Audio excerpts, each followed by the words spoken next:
Thank you, sir.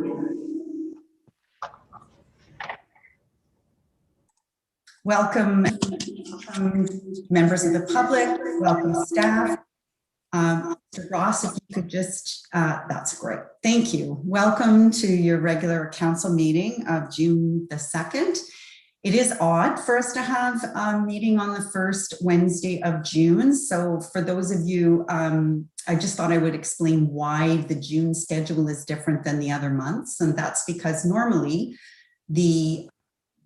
on the second Wednesday of the month, the Lake Simcoe Conservation Foundation always has a very large fundraiser. And for those members who wish to go, we switched the meeting to the first Wednesday. Of course, that hasn't happened this year or last year, but the schedule remains the same. So that's why I thought I would let you know that. So I would let you know also that these meetings are open to the public and being live streamed, and to ensure that your microphone is muted when you're not speaking. Public comments made during this meeting are both audio and video recorded and shall form part of the record, which will be retained according to the town's retention bylaw. And if you want more information about that bylaw, please feel free to contact the clerk's office. And if I could ask if you have your cell phone close to you as well, if you could please put that on silent, that would be wonderful.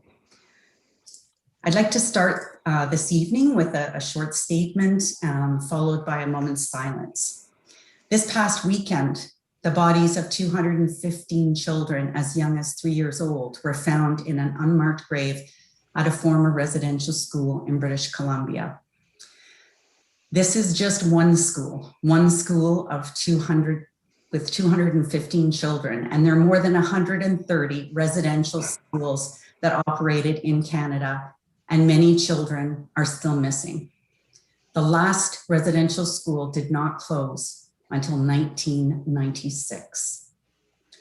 The town of Innisfil has joined communities across Canada in lowering our flags for 215 hours, 1 hour for each child who lost their life.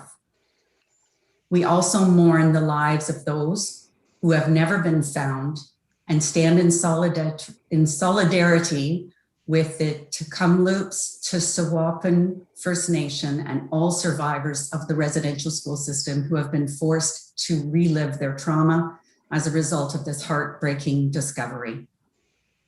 As we reflect on these events, we are reminded that yet again of the trauma of colonization and the importance of educating everyone on the 94 calls to action outlined in the Truth and Reconciliation Commission of Canada. The month of June is National Indigenous Month, and I strongly encourage residents, staff, and members of council to take this time to learn more about residential schools and the harmful legacy of colonization. Colonialism.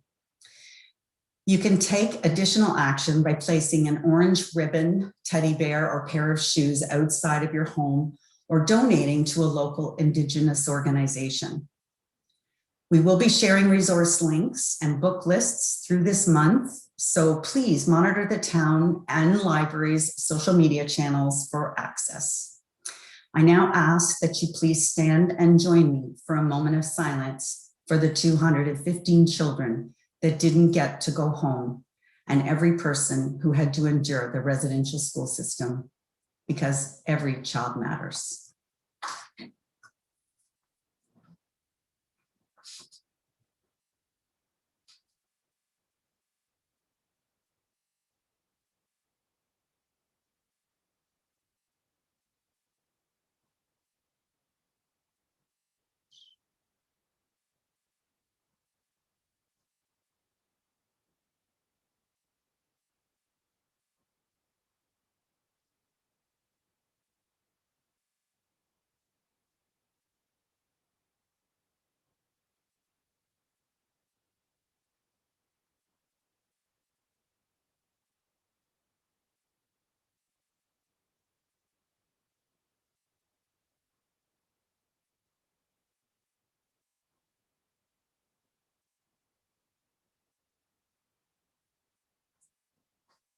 Thank you, everyone. Please be seated.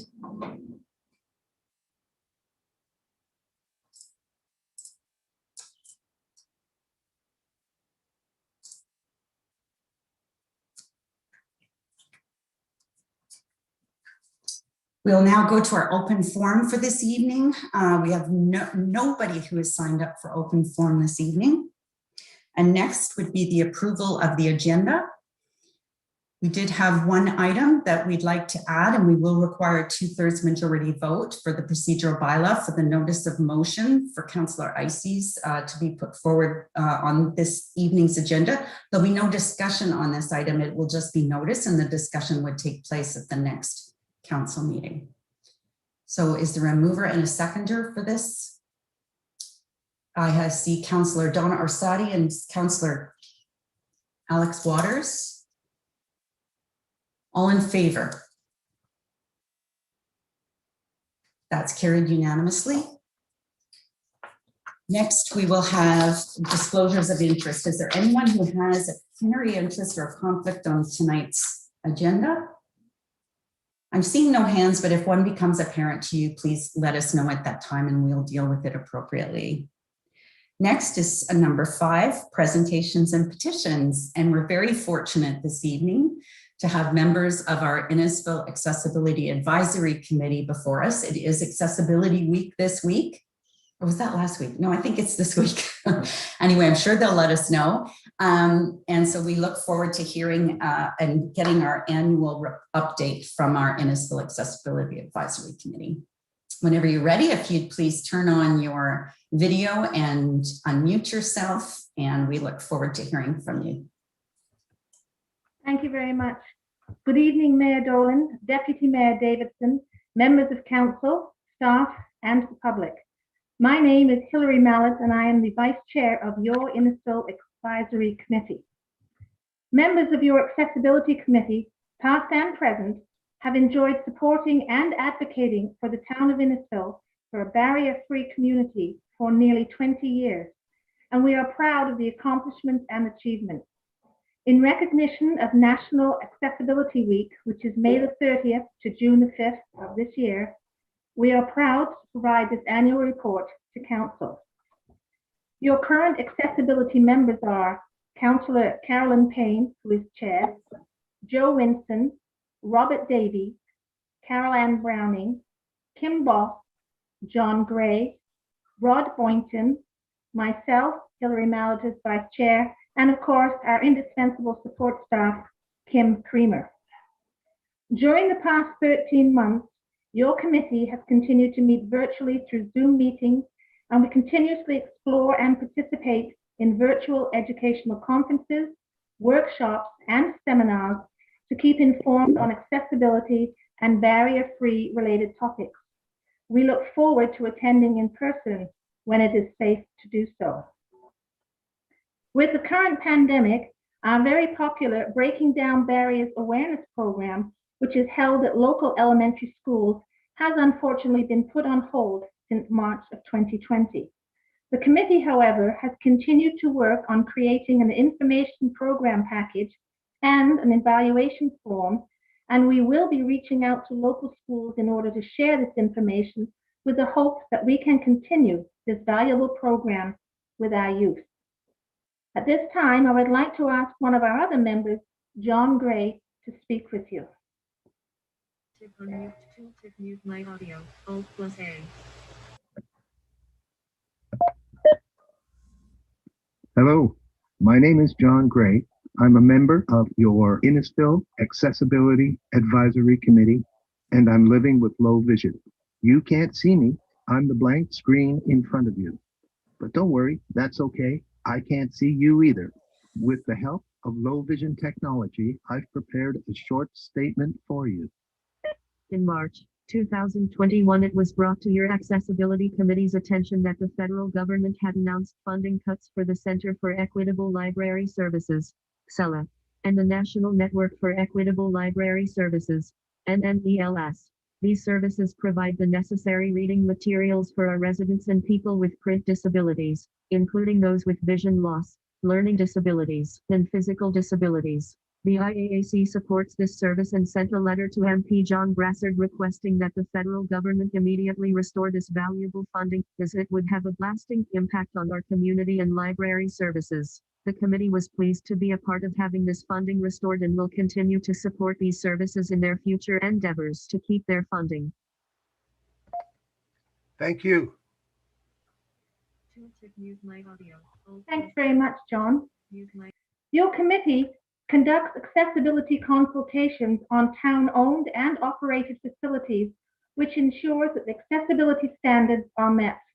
This service will once again return once it is safe to do so. Your IAAC is an active group, and we review and comment on all provincial accessibility standards as they are provided, and we provide input and comment on the town's multi-year accessibility plan. We are pleased to advise engineering staff of updates, and we know they seek the committee's input to ensure accessibility standards are met when creating, replacing, and/or refurbishing our local parks. We are extremely pleased to work closely with Meredith Goodwin, Capital Project Manager, on the creation of an all-inclusive accessible park that has been approved within the Sleeping Lion Parkland. At this time, I would like to ask Rod Boynton to speak with you. Good evening, Council. The IAAC receives regular updates on improvements within the community, and we're very pleased to be part of the creation of the new accessibility ramp connecting Simcoe Boulevard and Adams Road, which has become a vital connection point for this area. The committee looks forward to seeing the mobility-themed artwork that will showcase this all-inclusive ramp.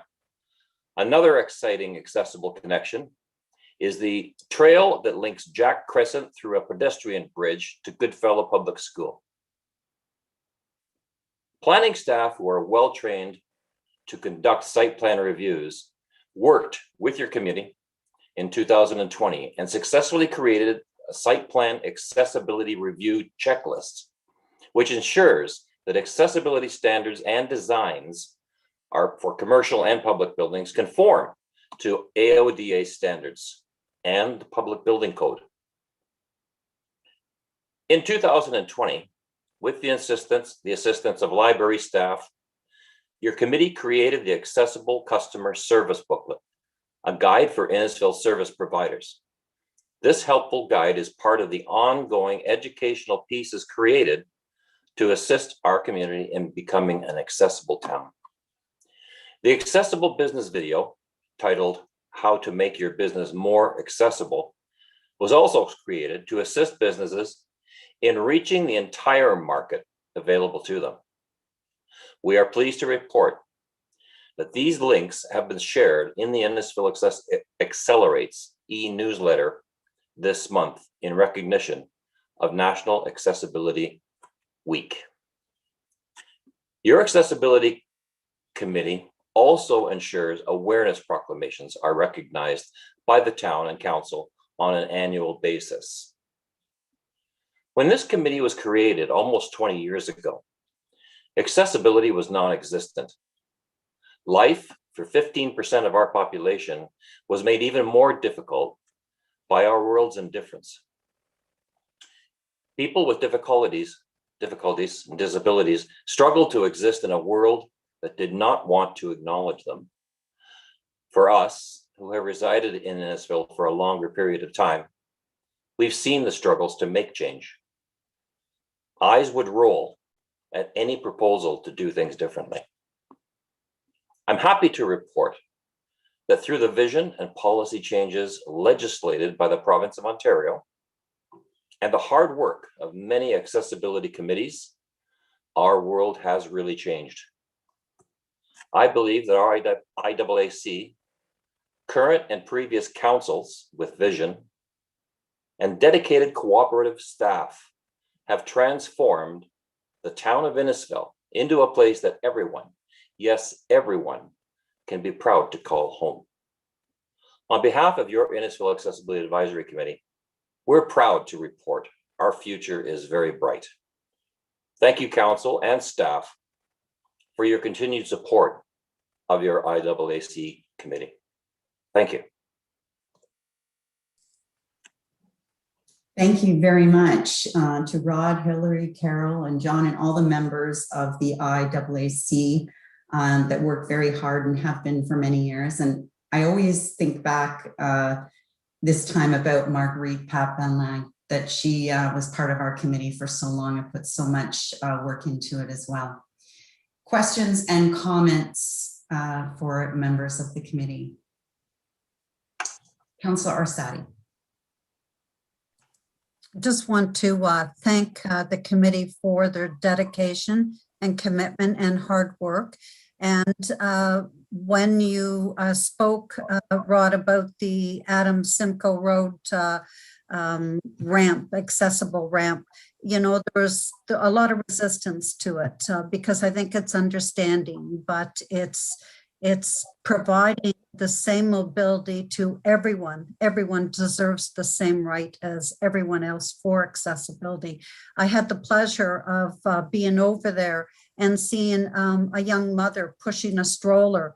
And I asked how she liked the ramp and did she use it very often. She said that it was amazing. It just made her life easier getting from one area to another. And she was so grateful for it. So I wanted to share that positive feedback and to also see a gentleman riding his bike and taking it along the link as well. So I think it's being widely used and sometimes the resistance and then afterwards it's the applause. So thank you.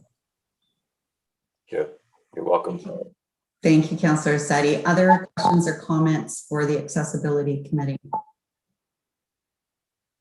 Seeing none, I did have one question. So it was, I think, Hillary that talked a lot about the changes that your committee has had to do during the pandemic and things that you were used to doing that you could no longer do, like the school visits and the site. And I would ask, is there anything, has there been anything come out of it positive? Is there anything that, you know, through this new technology? I mean, I have to tell you that leaving council sometimes as late as midnight or 11 o'clock in the evening on a February evening and then scraping my car off and driving white knuckling all the way because it's a snowstorm. Now, you know, I just click off my computer and I'm 5 steps to my bedroom. So that's been an advantage for me. And I'm wondering if there's been any advantages for the Accessibility Committee, or has it all been more the struggle of not being able to get together? Well, Mayor, in answer to both your questions, it is a struggle, and yet we have been able to do more. I think we've all become quite adept with the help of Kim Creamer in holding our Zoom meetings. And unfortunately, like yourself, we've not really had to worry or struggle with late night meetings. Ours are at 1 o'clock in the afternoon and they're usually over by 3, so we're okay. But it's brought us closer together, and I think it's enabled us to share more as to what we're doing, what's going on. And, you know, thank you, Donna Orsatti, for your comments, because obviously we were very, very involved in that ramp, and there were differences of opinions and what have you. But I think it's given us the opportunity to be more vocal with each other on a, I don't want to say confrontational level, but an easier level with the Zoom. And again, we can turn our computers off. We're all in contact with each other, and we're really, really hoping, wishing that we're going to get back to meet in person soon. I know we all desperately miss our Breaking Down Barriers program, because that to me is just a phenomenal program that we introduced with the youngsters in the elementary school, and so beneficial. But I don't think it's really dampened our spirits by any manner of means. We're still very enthusiastic and encouraged by our abilities to meet via Zoom. And yeah, I think we've done very well thus far. Thank you. Thank you. That shows a good committee, right? You're able. Yes, it does. Yep. And congratulations on Innisfil Accessibility Week. I know that there's going to be a lot of promotion and push out from our communications, both at the library and through the town. So looking forward to that.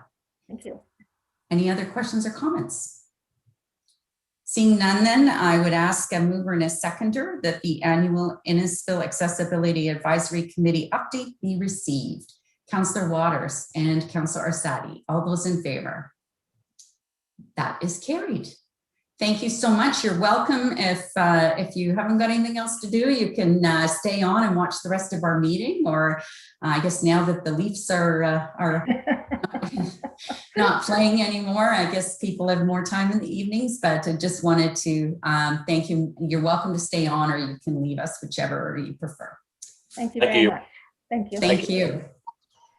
All right, next on our item is delegations, and we had no delegations this evening. So next is updates from County Council, municipal associations, conservation authorities, and Emergency Operations Center updates. I'm going to start with EOC so I don't forget it, as I sometimes do, and I'll call on Mr. Keogh. Thank you very much, Your Worship. Good evening, everyone. Happy to bring this EOC update to you, which I have to admit appears to be starting off pretty positive, certainly more positive than the Leafs outcome there. So from our partners at the Simcoe Muskoka District Health Unit, we are hearing that cases are continuing to decline locally and provincially, likely attributed to vaccine uptake in our hotspot areas.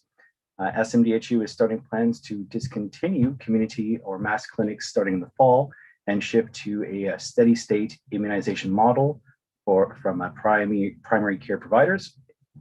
Great response we're seeing from vaccinations for youth. 9,000 individuals between 12 and 17 years old have booked their first dose. And we're waiting and expecting to hear more from the province soon about booking second doses on an earlier timeline, hoping for July.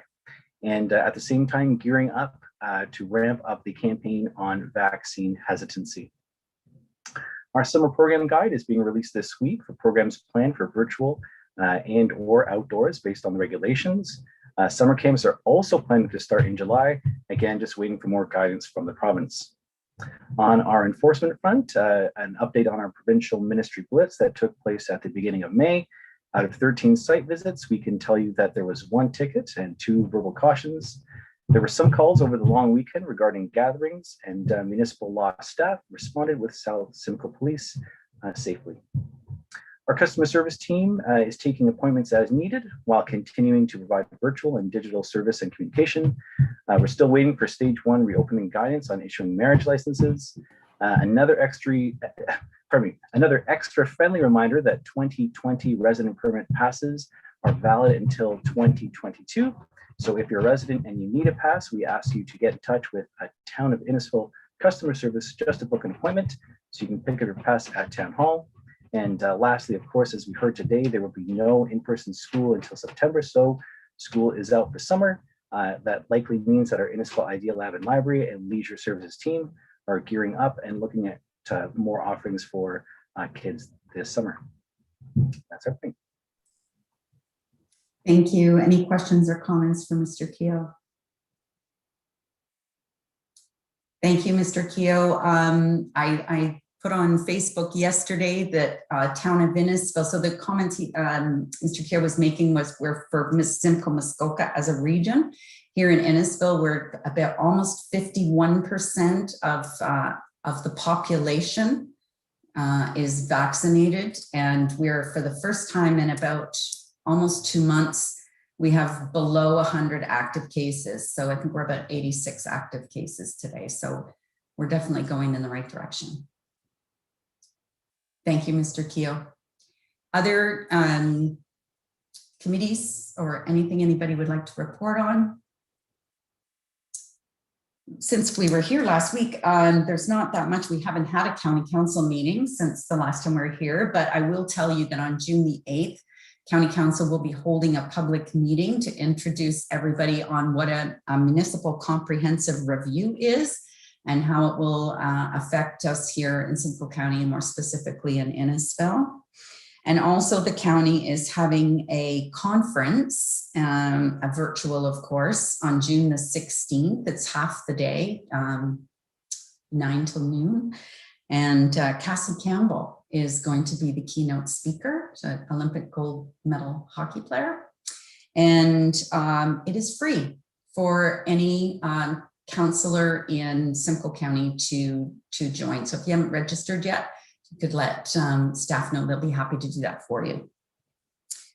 So that's it for updates. So next we'll move on to the consent list. So we'll move through these items, and anyone who wants something pulled, please let it be known, and we'll discuss it further in committee of the whole. If you just have a quick comment or a question, no need to pull it unless it's going to develop into further debate, and then we'll move it into committee.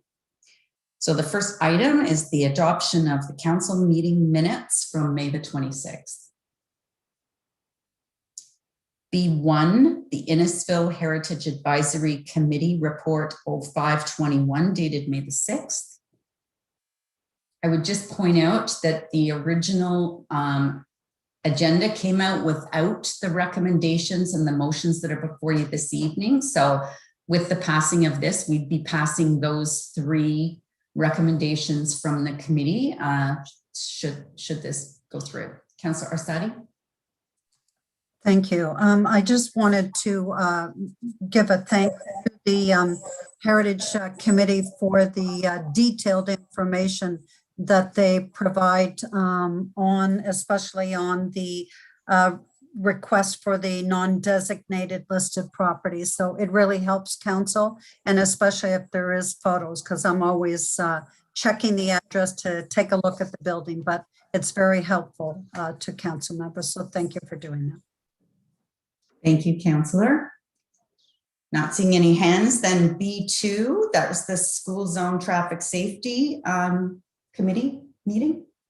Questions or comments? Deputy Mayor Davidson. Sorry, Deputy Mayor. No problem. Thank you, Worship. Yeah, I'm glad to see this come forward, and I'm glad to see the comment about the flashing red light on the north-south of 20th Side Road. I think I told you a few months ago, I almost got taken out there by somebody who drove straight north through the intersection. So this is great. And I know there's a school bus stop there, and a lot of the residents that meet with their kids there have had a lot of concerns. So this is a great step in the right direction. I do have just a quick question. Because this intersection is shared with Barrie, I'm not sure how we'll move forward in the future when this subdivision gets built there. So I think this is a good interim thing at the moment. We'll see where we go in the future. But thank you very much for the committee for putting that up there. Thank you. Thank you. Ms. Bowman, did you have any comments about that, or do we want to just take that away? No comments at this time, Your Worship. I'll take that away though. Thank you.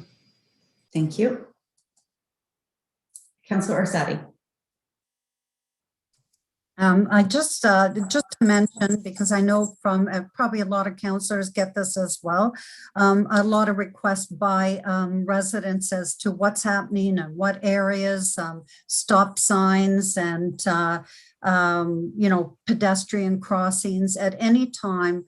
When the traffic safety meetings are being held, the public may go on, pull the agenda. They'll see the full agenda and a tracking list that shows many of the items such as speed enforcement cameras, the progress, and where they're happening. So there is a lot of work happening behind the scenes, and answers, we can't put a lot of things in place without the data. So data is required for a lot of it. And just reminding residents that if they do have concerns, the place not to solve them is on Facebook, but to contact customer service and get the data in there so that the Traffic Safety Committee can deal with them. Thanks for that, Councillor. Yeah, and that's an important point. And also that the School Zone and Traffic Safety Committee, it's a triage system. So it's just like if you go into the emergency room, just because you're first through the door doesn't mean you're first to see a doctor. We deal with the places that have the worst speeding and the most vehicles doing over the speed limit. We deal with those first and work our way through the list. But for sure, Councillor Arsati's points are very well taken. Quite often we'll hear from people that, there's been, I'll see 200 or 300 comments on Facebook, and I'll check with customer service and we've had, 2 inquiries or none. So it really is important to make sure that your issues are documented through our inquiry system. Seeing no other hands, we'll go to item C, C1. That's the accessory third dwelling units. I'm going to pull that for further discussion. Next is item C2, council compensation review. So anyone who's thinking about putting their name forward for next year, 2022 election, you can go online to find out what the compensation would be, because it won't be changed from the last 4 years. Councillor Arsati? Thank you. Where would council be without my attendance, right? I don't want to pull this. I just want to ask a question of Ms. Toma in regards to the, for any residents or anyone, thinking of running in the election and they see this and the section on the ward boundary review. So the ward boundary review, I just wonder if you could give some information. People will probably be, they're concerned and they're interested, and they're going to be running for a specific ward or position in the town. And then there's going to be a ward review. And I'm just wondering if you could give some information as to when would that, if there was boundary changes, when would that come into effect? Thank you. And through your worship, Councillor Arsati, a boundary review is scheduled to commence in January of 2023. The incoming council will be provided with an information report as to a schedule of public engagement regarding a boundary review. That would hopefully be completed by 2025, and that would be provided for the next election, for the next term of council after, which would be 2026. So there's a bit of time there for that. It would not affect incoming council, but it would affect them, that they would be participating in how the wards would look, whether they stay the same, whether they have the same complement of council members. That would be provided probably in 2025. Thank you.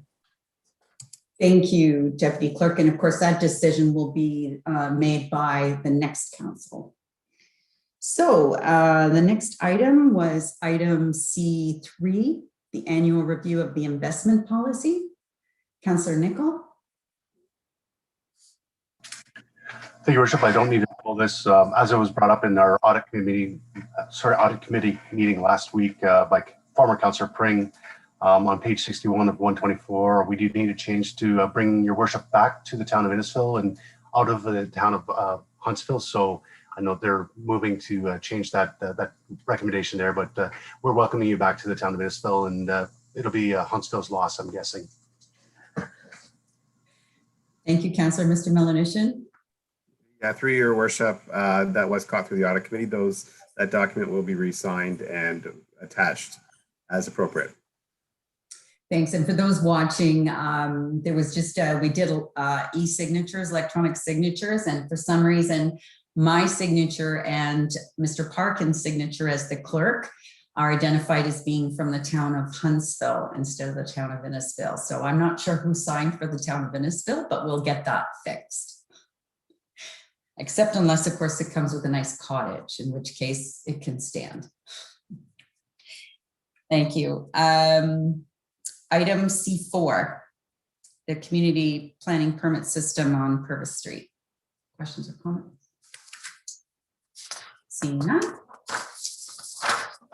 Then next we go to staff reports for information. The first one is the County of Simcoe Municipal Comprehensive Review update, item D1. Councillor Nicol. Thank you, Worship. I know we're just receiving this as information, so there's no reason to pull it, but I just have a question, or maybe log a question with staff. In the staff report, it says that the local impact which should only be in Alcona that will be affected. I wonder if there's any concern on whether developers could try to utilize this method and try to justify their plans to the county and or possibly circumvent our official plan and our servicing plans to run pipes out of our planned urban growth areas to try and service their own properties. It's something that seems to leave a little bit of leeway, and I'm just wondering if staff are considering this or thinking about that. So whether it could circumvent our official plan and what we're trying to do as a community. Thanks. Thank you. Director Deloy. Oh, sorry. Mary Nordstrom. Yeah. Nordstrom. Yep. Yep, thank you through you, Mayor Dolan, to Councillor Nicol. No, so the process of the MCR process, we're working together with the county in terms of looking at our settlement areas, with Alcona being the primary settlement area within which any growth allocation numbers, the growth allocation numbers that would be provided to us by which they're targeting end of this year, would primarily go there. But no, it would be a process within which staff are working together with the county and through a public process with council in terms of looking where additional growth should and be appropriately located based on servicing, based on the hierarchy within our official plan amendments. So it's not, there isn't an ability to circumvent. It is all being done very much through a public process in line with our OP and with the growth plan additional population numbers. Thank you, Ms. Nordstrom. Any other questions or comments on item D1? And again, if any councillor is interested, I can provide you the link for the public meeting that's taking place on June the 8th at 10 a.m. if you'd like more information. Next is item D2, the 2020 investment report. Councillor Ices. Thank you, Worship. I don't need to pull it. I just wanted to highlight the good work that staff's doing with our capital reserves and the money that we need for the future. As you can imagine, this public money is very restricted in where it can be invested, and in the report it goes over a lot of different strategies to get the most money that we can on our savings for investment in the future. So I just wanted to commend staff on that. Thank you. Councillor Nicol. Thank you, Worship. I don't need to pull. I agree with Councillor Ices. The return on investment is amazing on this report. I know these investments are longer term plans and the markets will fluctuate, but I am so glad that staff brought this opportunity forward and council had the vision and embraced the concept to become a founding member of this investment group. And I think it's just going to benefit our community for years and years to come. So great work by staff to bring this to us. Thank you. Thank you. And thanks to council. It took some gumption, because if you recall, the time when we were deciding whether or not to be one of the founding members of the One Joint Investment Board was right at the beginning of the pandemic. And we were, at that point, everybody's wondering what's going to happen with markets. And here we were making this, big step. But I'll tell you, it's a decision that councils years from now will look back and thank us for, because we're doing more with the dollars that would normally be sitting there earning very small returns. We're making them work harder, which means we need to pull less out of the taxpayer. So great job. And I just want to recognize Mr. Melanishin. He is one of the people, one of the two municipal representatives in the entire province that sits on the Joint Investment Board. The rest of them are all, investors and bankers. And so we're just so fortunate, again, punching above our weight here in Innisfil. So we're not pulling that either. So then we'll move on to bylaws. So we have no bylaws this evening. We have no correspondence for action, and we have no correspondence for information. So with that, we will move to the items, the consent list for June the 2nd. And we have one item that was referred to Committee of the Whole. And a mover and a seconder, please, for that motion. Councillor Fowler and Councillor Waters. All those in favor? That's carried.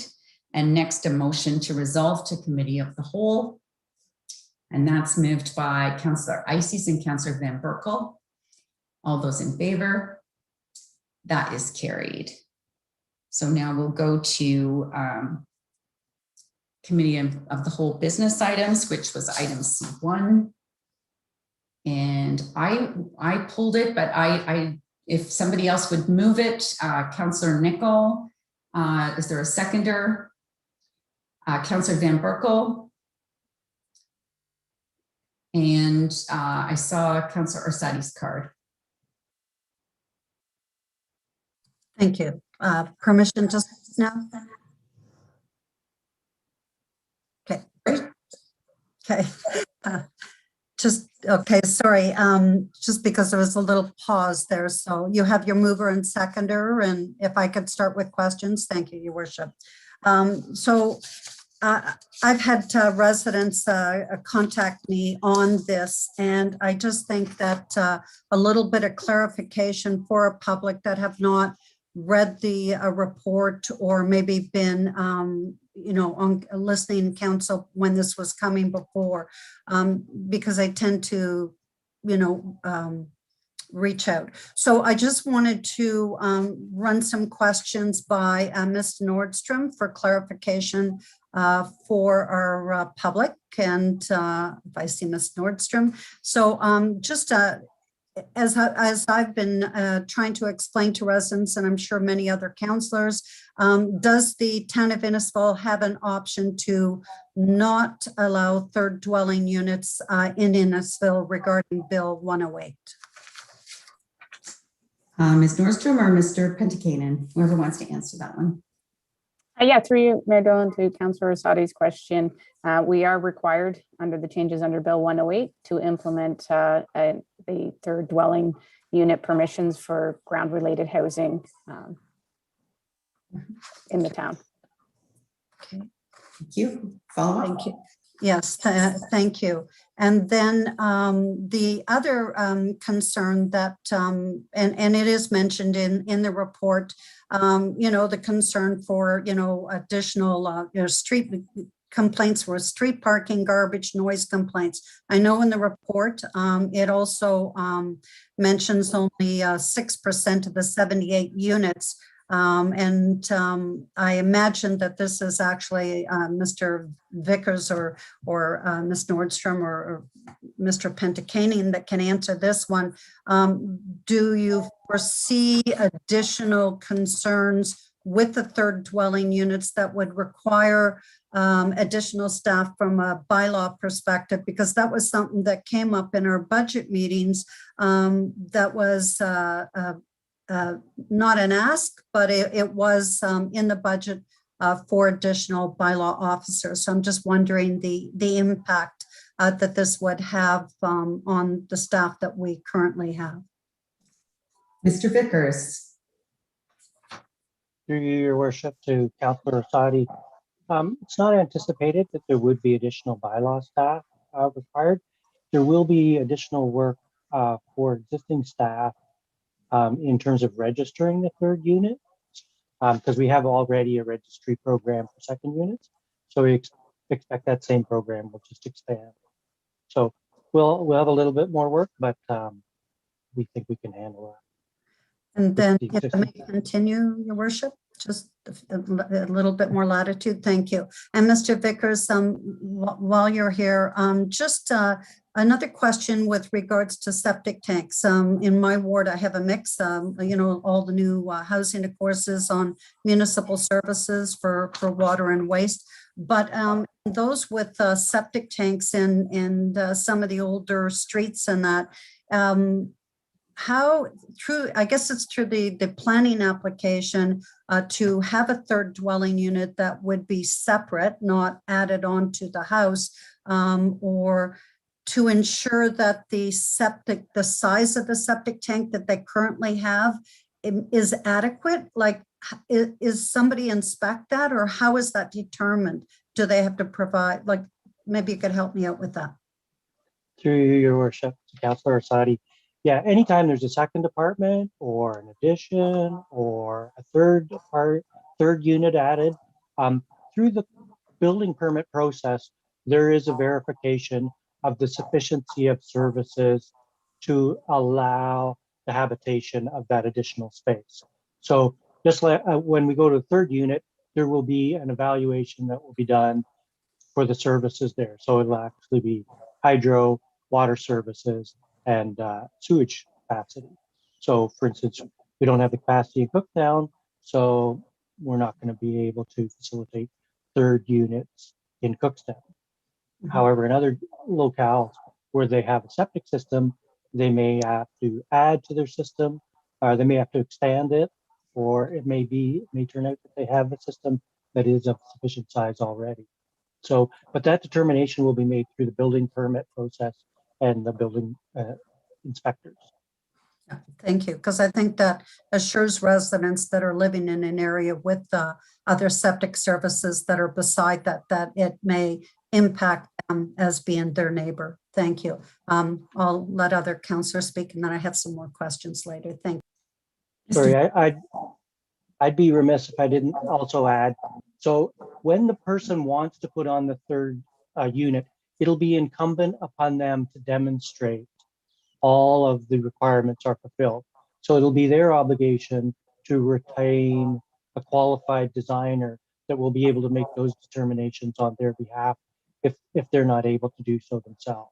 So that the demonstration comes to the building department in terms of building permit application that ticks off all the boxes that this is a green light for a third dwelling unit. Thank you, Councillor Waters. Thank you, Your Worship. I have one question, and I also have a suggestion.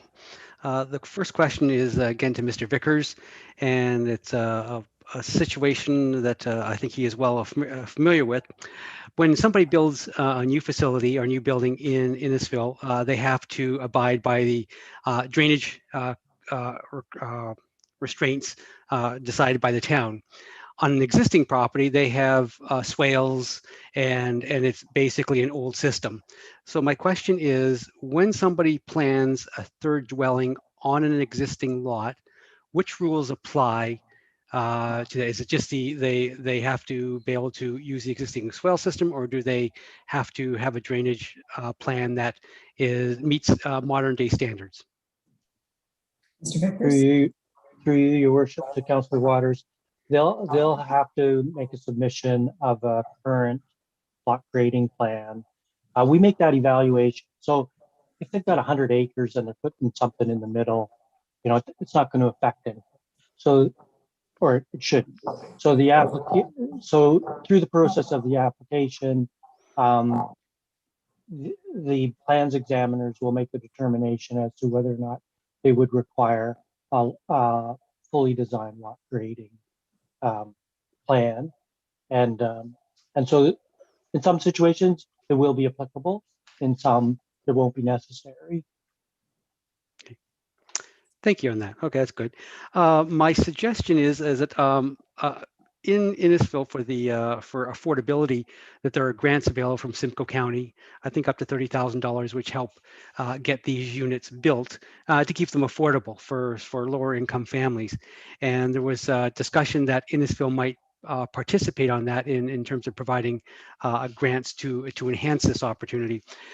My question is if Innisfil is thinking that we want to become a town based on sustainability, would it be of interest to the town to offer a $5,000 grant for those people who do upgrades to their building envelope to make them much more energy efficient, or use less water, all those types of things from the typical Ontario Building Code. So a suggestion would be is that we offer something like that, and then we get a much better housing stock, and then has less operating costs for the owner. So it's a win-win situation in terms of meeting sustainability goals, but also reducing climate change.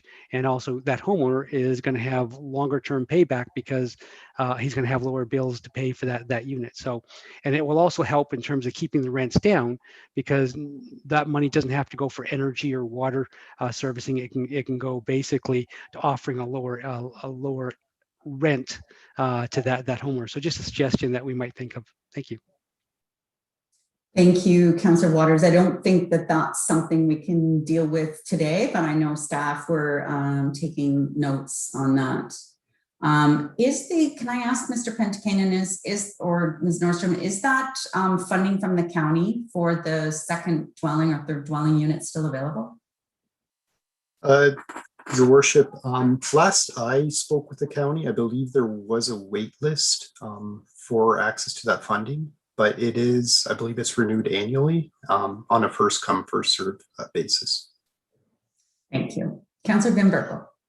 Thank you, Your Worship. Just a point of clarification. It's in the report pretty clear, but I've had calls on it and maybe, people are watching. Third unit does not mean that if you have your house and somebody lives in your basement that you can put 2 more units on. Your basement is 1 unit and you can add another unit outside. Somebody said, well, I got, somebody's living in the house and I'm renting out my basement and I can put 2 more units out. That's 4 units, right? Mr. Panikanen? Through your worship to Councillor Van Berkel. Yes, you're correct. It's 3 dwelling units on the property in those various configurations that can be provided. So in that circumstance, having 2 units in addition to 2 detached units in addition to the 2 units within the main living space, that wouldn't be provided or permitted. Thank you. Then I explained it right to them.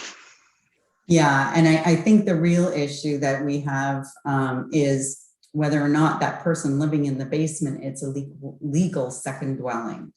And we need to encourage people to make sure that they do register their second dwellings so that we can make sure that they're safe and that we have a proper registry of all of the second dwellings and make sure that they're following all the rules.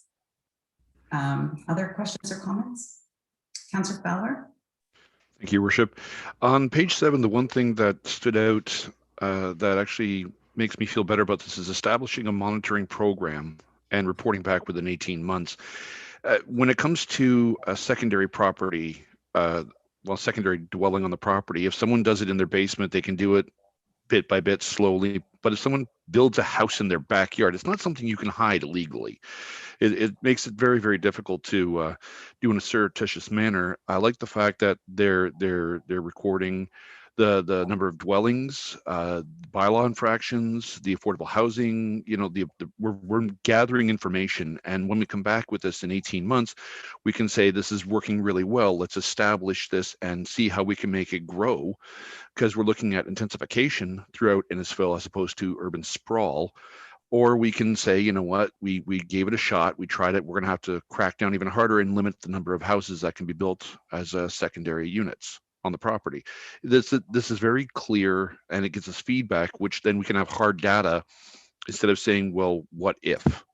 We will have actual numbers to work with, which I think is really, really good for everybody. Thank you. Thank you. And I just want to bring up that there was an article in a Barrie newspaper, was it last week or the week before, about a third dwelling that was going in a standalone detached building in a backyard, and the neighborhood residents were opposed.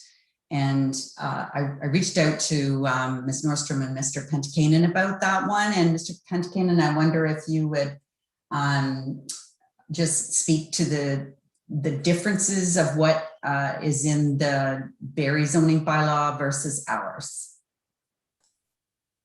Yes, thank you, Your Worship. Yeah, the situation right now with Barrie's zoning provisions is that they have the size based on a lot coverage, so it can be up to 10% of the property, and there hasn't been a maximum size limit specified.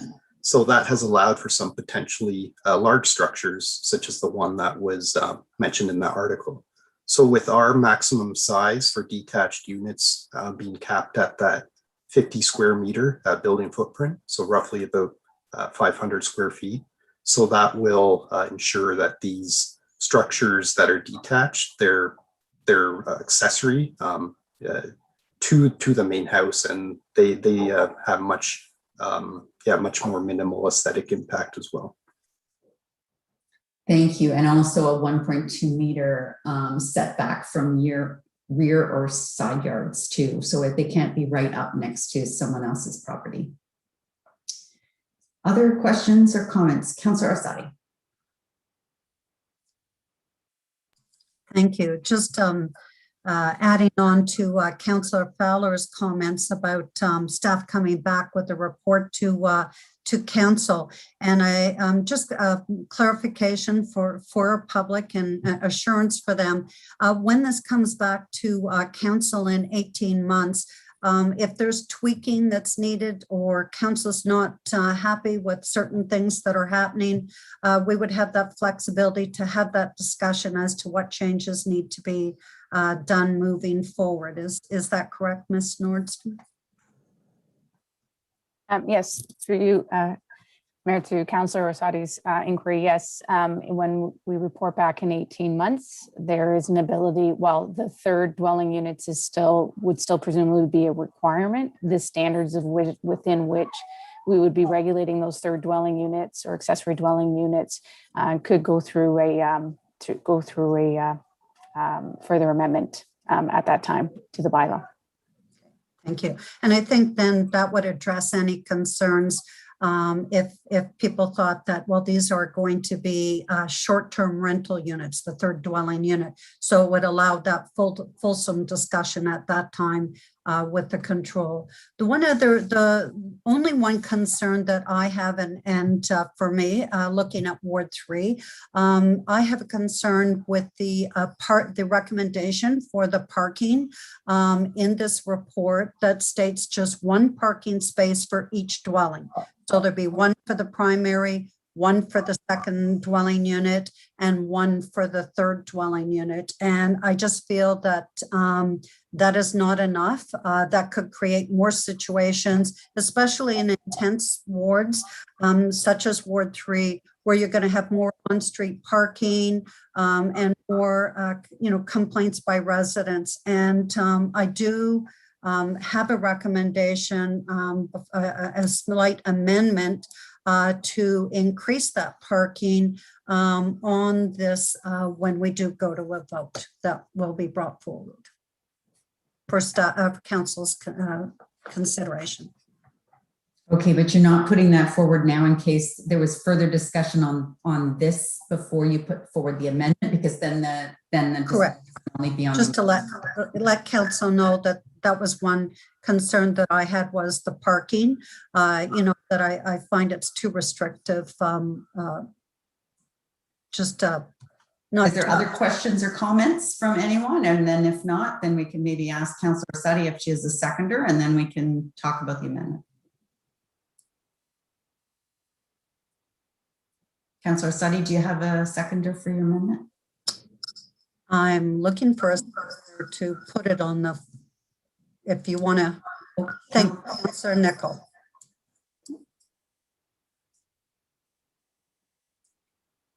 So what this does, this changes the report from to allow 2 parking spaces for the primary residence and then 1 parking space for the secondary. So that if you have a third dwelling unit, you're required to have 4 parking spaces, but allows some flexibility for a second dwelling unit. So it doesn't change that, but because I feel that is better. Otherwise, we're going to end up in a problem, because if you have three units, you have 2 people, say, in your primary, then you're renting out, you have a second unit, you have 1 person there, you have a third unit, they have 2 cars, you're already up to 5. So this allows 4 parking spaces for a third dwelling unit, and they can fluctuate it and float it however they need. Questions or comments on the amendment? Councillor Van Berkel. Thank you, Your Worship. But I hear where you're coming from, but most of these people have double garages, and they are considered as parking spaces. So just 2 cars can go in the garage and 2 outside in the driveway. Yeah, and to me, that's why I think the amendment's reasonable, because somebody could apply and their garage could be jam-packed with ATVs and snowmobiles and boats and everything, but they could still count those as 2 parking spots. Is that correct? That's my request, yes. Mr. Pentikainen, is that correct, what I said? If they have a 2-car garage, but it's packed full of storage, they can still count that as 2 of their parking spots? Yes, Your Worship, that was my take on it. Yes, Your Worship. Yeah. Okay, thank you. Other questions or comments on the amendment? Councillor Waters. Thank you, Your Worship. I do have a bit of concern with the amendment in terms of the amount of, I think under this bylaw that there has to be a certain amount of natural landscaping and that there may be, it may draw into some conflict that's, they may not be able to do that if you have to have 5 as opposed to 4. So I think what you may end up having is that we may have to reduce the amount of landscaping, and then it looks like a giant parking lot out in front of somebody's house, which, you know, from a street aesthetic point of view, doesn't look very good. So I'm not 100% sure that I'm totally behind this amendment. I understand what it's for, but I think that conflicts with the natural component of the front yard. Thank you. Councillor Orsatti. Thank you. And just for clarification, Councillor Waters, it's so if they had needed 5 parking spots, all they have to require is 4. And then, so it's not increasing it to 5, it's increasing it to 4 if you have a 3rd dwelling unit. It doesn't change anything for the 2nd dwelling unit requirements. It's just if you're having a 3rd dwelling unit. And as Councillor Van Berkel pointed out, and our mayor, if you have a garage, that's 1 parking space. So you need to empty the garage and that's a parking space, and you have 2 more in your driveway or 3. It's a total of 4 is only required. You don't require 5 or 6. Could I just ask staff to speak to our zoning bylaw about how much of your front lawn can be driveway? Through Your Worship, or it's 40% of the front yard needs to be maintained as landscaped open space. So if you have a narrow property, you can only create parking that's within that, while still maintaining that 40% landscaped open space requirement. Thank you. Other questions or comments on the amendment? Councillor Nicol. Thank you, Your Worship. I didn't see the amendment before, but I'm happy that Councillor Orsatti brought this forward. Thinking about this, clearly we still live in a recreational community, and changing, if we were to put 3 units on 1 property, I can't see an issue with having 4 parking spaces dedicated for that. I think that's automatic. I would say that most of the places, probably in the Alcona area, maybe not so much here in the Guildford or Cookstown or Churchill areas, will have 3 to 4 cars in the lot already, or parking in that area. So, and that's not including the recreational units. So this makes perfect sense to have 4 units, 4 parking spots for 3 units, because there's definitely going to be a need for more than that anyway. So I thank Councillor Orsatti for bringing this forward, and happy to second this and move forward on that. Any other questions or comments on the amendment? Seeing none, so we'll take a vote on the amendment. All those in favor? 1, 2, 3, 4, 5. That's carried. And now the motion as amended. Final questions or comments?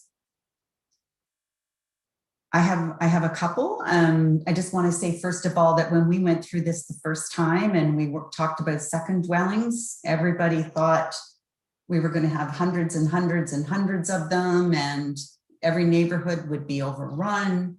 And in fact, since 2014, there's been 78 registered 2nd units. And 80% of the people surveyed say that their intended purpose is for a family member.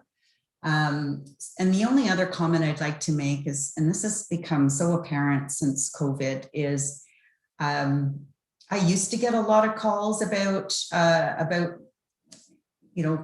troubles with neighbors. I still get a few, but I've gotten more calls in the last couple of months about people who just don't have a place to live. That the owner of they're a tenant in a home. The landlord has said, that they're moving in, so they have to leave. And these people are trying to find a place to live, and the rents have gone up 3 times what they were before. So I'm very, very conscious of that. And it's really hard to hear some of these stories, people talking about wanting to move into a trailer. So it's, I think the More Homes, More Choice Act, although it was passed long before the pandemic, I think has come about at a good time. Seeing no more comments or questions, all in favor of the motion as amended? That's carried unanimously. Thank you, Council. Next is our RISE recommendation. Can I have a mover and a seconder, please, to rise out of Committee of the Whole back into Council? Councillor Van Berkel and Councillor Arsati, all those in favor? That is carried. And consideration of adoption of our one item that we discussed in Committee of the Whole. That would be moved by Councillor Ices and seconded by Councillor Waters. All those in favor? That is carried. And next is notices of motion, for which notice has been given. And we have one of those this evening. And so this is the motion that will be on the June 23rd agenda for people to, for us to debate, but for people, if we could maybe make sure this gets out in the media, if I could be so bold, because it wasn't printed on tonight's agenda, and I don't want people to feel surprised that this just came out of nowhere. So I want to make sure that there's lots of discussion and engagement with the public on this, because I just want to make sure that we don't look like we're passing it without that engagement. But people have 3 weeks to dive in and get lots of engagement on this, and I encourage all council members to also share it with their constituents and on social media. And moving on is announcements. Who has announcements for this evening? Councillor Waters. Thank you, Your Worship. Just want to mention that the Lake Simcoe Region Conservation Authority is announcing they're nominating environmental champions for the Conservation Awards. And so if you know anyone who you think is deserving of that, they can go into the Lake Simcoe Region Conservation Authority website and download the application. Some of the categories for the awards are a healthy water champion, a healthy land champion, a healthy community champion, the Ernie Crossland Young Conservationist Awards for young people, and the George R. Richards Award of Honor. So if you know anyone in your community that is deserving of these awards, please go to Lake Simcoe Region Conservation Authority, download the application and apply on that person's behalf. Thank you. Councillor Waters, I think that you should be nominated for every one of those awards. I think we could tick the box on every one, but I don't think that would be a conflict of interest. I think so. I think so. But you are our environmental champion, that's for sure. Other announcements? I have one, and I can't believe I'm the first one to say it, but the farmers market opens tomorrow. Can't wait. 1 o'clock tomorrow in the south parking lot at the IRC. So looking forward to that season starting. And then I have one other announcement. So I'd like to ask Director Peg if she wouldn't mind turning her video on if she's so inclined. You don't have to, Director Peg, I won't force you, but I just wanted to see your smiling face, because tonight I'd like to acknowledge that this is Amanda's last council meeting for a member of our senior management team. And Amanda has been a dedicated member of the town of Innisfil for the past 12 years and will be leaving us, sadly, on June the 16th. I'm going to have to talk to Mayor Saunderson up there in Collingwood, because I don't know. But I have to say that I do think that I'm just so proud of Amanda. Amanda started out with us as a co-op student. And 12 years later, she's departing us to take a role as an executive director, customer and corporate services with the town of Collingwood. So just a great opportunity. But she's led an accomplished career, which has led her to deserve this great opportunity. In the recent years, Amanda has led our people and talent team, and most recently, she's led the review on shared services across our One Town, One Team. She's been instrumental in the creation of our HR master plan, enhancing our union relations, partnerships, supporting the streamlining of service delivery models, and living the town's culture of having the freedom to be one's best self, belong, and excel. And I just feel like, I think you wrote those words, Amanda. We are sad to see you leave. However, we're so excited to watch as you take this next step in your career. And I just wanted to take a moment to recognize you and wish you certainly all the best and give you an opportunity to, if you'd like to say a few words. Thank you, Your Worship. Mayor Dolan, Deputy Mayor Davidson, members of council.